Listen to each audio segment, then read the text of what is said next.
ভেনেজুয়েলার president Nicolas মাদুরোকে আটকের পর কলম্বিয়ার প্রেসিডেন্ট গুস্তাভো পেট্রোকে প্রকাশ্যে হুমকি দিয়েছেন মার্কিন প্রেসিডেন্ট ডোনাল্ড ট্রাম্প। রোববার গভীর রাতে এয়ারফোর্স ওয়ানে সাংবাদিকদের সঙ্গে কথোপকথনে কলম্বিয়ার বিরুদ্ধে সম্ভাব্য সামরিক অভিযানের ইঙ্গিত দিয়েছেন মার্কিন প্রেসিডেন্ট। একই সঙ্গে কিউবার সরকারও শিগগিরই পতনের মুখে পড়তে পারে বলে মন্তব্য করেছেন তিনি।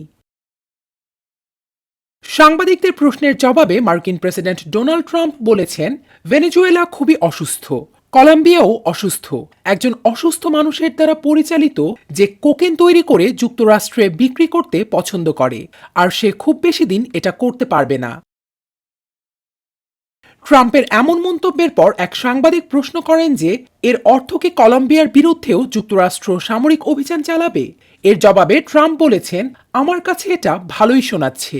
এছাড়া কিউবা প্রসঙ্গে ট্রাম্প বলেছেন, দেশটিতে সামরিক হস্তক্ষেপের প্রয়োজন নাও হতে পারে, কারণ কিউবা নিজের দুর্বল অবস্থার কারণেই ভেঙে পড়তে পারে। ট্রাম্প বলেছেন, কিউবা এখন পতনের জন্য প্রস্তুত। দেশটির আর কোনো আয় নেই।